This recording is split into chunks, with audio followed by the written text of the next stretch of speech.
Macaroon Journal. I win.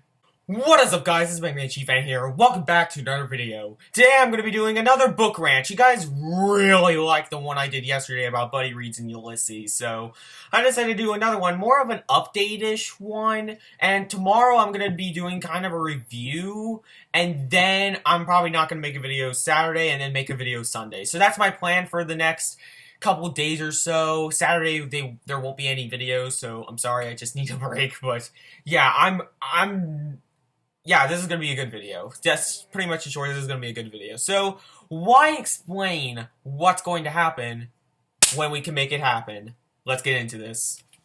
Alright, so yesterday I read The Revenant by Michael Punk. It is officially Punk, not Punke. I heard like the first 30 minutes of the audiobook and they said Michael Punk, so yeah. I started this book on audiobook, I don't do audiobooks for novels or lengthy books like this. I do audiobooks for, like, plays and stuff like that. So, yeah, I don't do audiobooks for novels or books or just, like full-length books. So, that's why I stopped this. Even though, if you are an audiobook person and you want to read The Revenant, listen to the audiobook for The Revenant. It was a great audiobook. So, The Revenant, it was really good, guys. It was really good. I have not seen a survival story so well written since The Life of Pi. This book is about Hugh Glass and his struggle to survive in the woods while gaining revenge on his teammates that left him behind after a grizzly bear attacked him. And it made me think about how, like, a whole ton of these survival stories work. A lot of these survival stories fail miserably, like Robinson Crusoe. And then stuff like this in Life of Pi works so well. It's so amazing that a book can be so well written, yet have such a crappy ending. I will be honest, I hated the ending of this book. It was the reason, like, this book was destined to be a 4 out of 5 stars. I was really loving the story, the characters were surprisingly great, and the writing was brilliant, so of course I was going to give it a 4 out of 5, right? No. The ending ruined it all. The last 50 pages were a complete cop-out for everything that they said. In fact, the whole thing about it being realistic, because this book felt a little more realistic than normal as it went along. Even though this is a novel, this is somewhat based on true events. It took such a turn, that I cannot even believe it. But still, does that mean The Revenant is a bad book? No! It just means it's a 3.5 out of 5. So, The Revenant, go check it out if you haven't. I know that's what I normally do for a wrap-up video, but I don't care.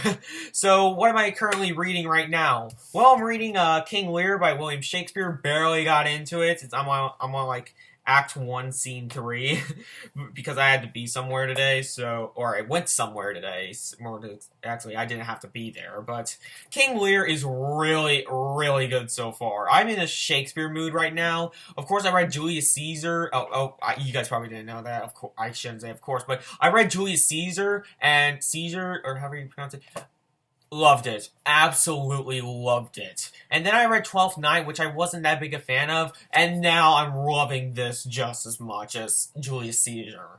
And just King Lear, it's the epic story of decay and just, like, downfall. It's just great so far. I'm really excited to see where this goes. I may try to complete this tonight if it's possible, but it's like a 3-hour-long audiobook, so it's like an hour longer than the other Shakespeare plays I read this week, because this is like my 3rd Shakespeare play this week. So, King Lear, really excited about this. And the second book that I'm currently reading right now is The Northwater by Ian McGuire. This was not just recently, in fact yesterday, it was longlisted for the Man Booker Prize, and I did not know that because so far it's pretty decent. I know this story is gonna get a lot better once I really dive into the voyage, because they just set sail. But it really had, my problem with this book in the beginning was that it had a lot of exposition. It wasn't like horrible with its exposition, but at the same time, it was trying to develop its characters too much. It was trying to develop the world too much, and honestly, it really should have been cut down by this.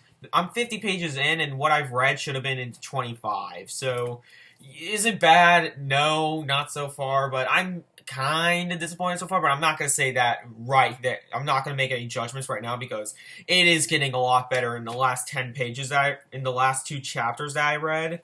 So, yeah, The North Water by Ian McGuire. Hopefully it picks up really soon.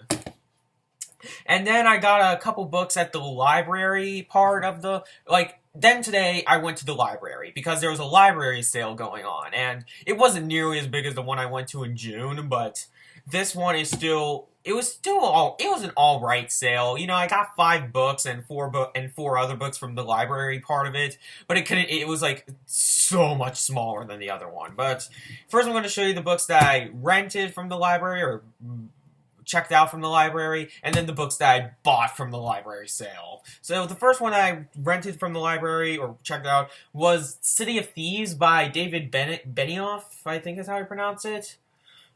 This is about, all I know is that it's set in like World War II. That's all I know about this book. It's really short, so this was probably the one I'm going to get to first. And yeah, I'm really excited. It just seems like one of those dark, depressing tales, but it looks depressing, but I have a hint feeling that it's not going to be the most depressing story in the world. So, City of Thieves, I'm really excited to read this. And the next book that I'm going to be reading is that I checked out was The Savage Detectives by Robert Bolaño. I don't know how the squiggly thing up top does it for the book, but this is how long is this? Like 500? Oh my goodness, 650 pages. Oh my goodness. Okay, this is 650 pages. I did not realize this, but yeah, The Savage Detectives by Robert Bolaño. Know nothing about it, but it looks interesting. I've heard of Robert Bolaño before from 2666. If that isn't the name of the novel, then I'm just probably a bad person. But yeah, so The Savage Detectives by Robert Bolaño. Nothing really else to say because I don't know much about it. But I've heard of the name, I've heard of the author, so why not check it out? And the next book that I'm going to be reading is that I checked out from the library is one that's rather famous, and it was published in the 80s, I think, or late 70s, and that is American Psycho by Bret Easton Ellis. I'm guessing this is about a story about a psychopath in America. I'm so great at descriptions, guys. Like, seriously, I'm the best at descriptions. Nominate me for, like, a medal or something. So, yeah, I kind of know what this is about, but at the same time, I really don't know what this is about. So I'm just gonna go in and just kind of hop into this blind. I know Bret Easton Ellis a lot. A lot of people talk about Bret Easton Ellis all the time, saying that he's either fantastic or awful. So I've had mixed feelings about Bret Easton Ellis so far from what I've heard. So I'm just gonna try him out for myself. So yeah, American Psycho by Bret Easton Ellis. Pretty excited. And the last book, I'm not sure if I'm actually going to read this, though. If I do, then it's going to be a while, but it's Wolf Hall by Hilary Mantel. I don't know, guys. I really don't know. It's just, it seems like something on my alley, but I'm just not in the mood for a long book right now, despite me about to read The Savage Detectives. In fact, I may even send back The Savage Detectives and make this my long read. But at the same time, I'm not really in the mood for another 600-page book. So I think this won the Man Booker Prize, actually, or the Pulitzer, or something like that. Yeah, winner of the 2009 Man Booker Prize. So yeah, I'm excited to read it, but if I don't read it, don't be like, Graham, how dare you? In fact, I may actually get to this one instead of The Savage Detective. So woo. And the other books that I bought, and now we're getting to the books that I bought, and I'm gonna have quite a bit of things to say about these books, because I know quite a bit about all of these books. So, let's get into it with Maya Angelou's, I Know Why the Caged Bird Sings. The last time I tried to do this recording, I messed it up so badly, I don't know why. But Maya Angelou, I've read some of her poetry for, like, school, and it was pretty good poetry, but I don't like poetry at all. Like, the only poet that I really like is Edgar Allan Poe, but like Robert Frost, Emily Dickinson, what's another poet? John Keats, W.B. Yeats. I just never got into poetry, guys. But Maya Angelou, she sounds awesome. This is not poetry. This is her memoir, and it looks amazing, guys. This is a really nice copy as well, especially for a mass market paperback. But Yeah, this is a memoir about, I think they're like in a southern town or something. I don't know. See, guys, I'm the master of descriptions, but my Angelou's I know like the Cage Bird sings. Heard a lot about it. Don't know much about it, if you could probably tell, but I think I'm gonna like it. It looks like something I may like. And the next book I'm kind of iffy on, but it's not as iffy as the other book I'm about to show you. But the first one I'm going to show you is Upton Sinclair's The Jungle. I really heard Conrad over at the Deckled Edge, who you guys know is one of my favorite booktubers ever.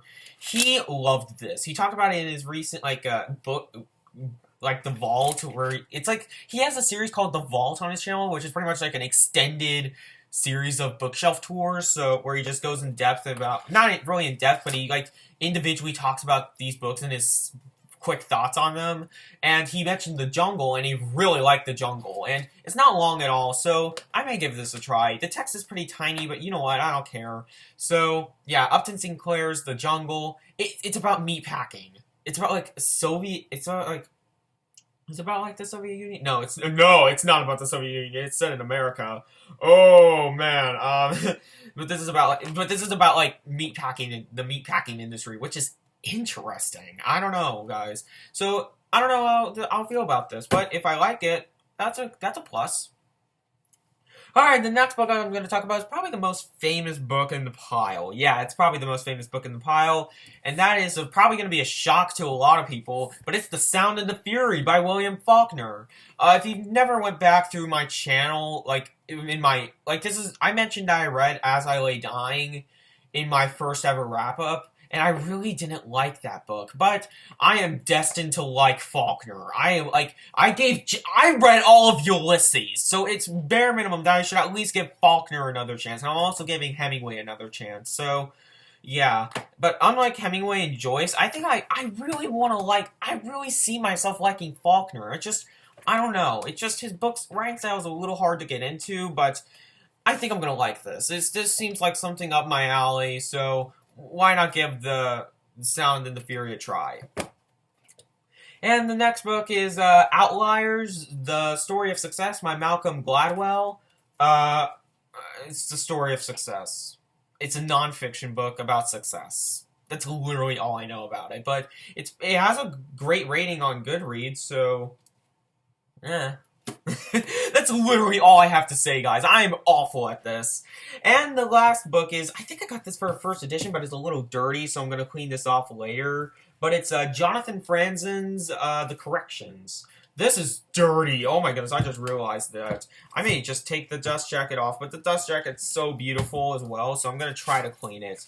Yeah, I'm hands down keeping the dust jacket on. I just looked at what it looks like underneath its dust jacket, and it looks ugly and basic. So, yeah, The Corrections, I think it's another one of those, like, family sagas, and I think it's similar to Middlesex, but I think this was written before Middlesex, and if you guys know, Middlesex by Jeffrey Eugenides, I loved, so I've heard good things about this, so why not give it a try? And it's a pretty lengthy book as well. I'm into longer books right now, but at the same time, I kept, even though I just complained about the Savage Detectives and Wolf Hall's length. So yeah, Jonathan Franzen, really excited to read his books because he written a couple books. But I think even unless this is an amazing book, I don't think I'm going to read any Jonathan Franzen because his other books don't sound that interesting. But yeah, I'm just really excited for all these books, and I don't know what else to say, so I'm just going to end the video here. I know this was more of me showing off what I've read and what I'm going to read and what I recently bought, so I may call this a book haul up 11.5, the update, so in fact, that may be exactly what I'll call it. So anyway, that's the video. If you guys recently got something, comment in the section below, and as always, I'm Mega Man Chief Fan, and I'll see you later, guys.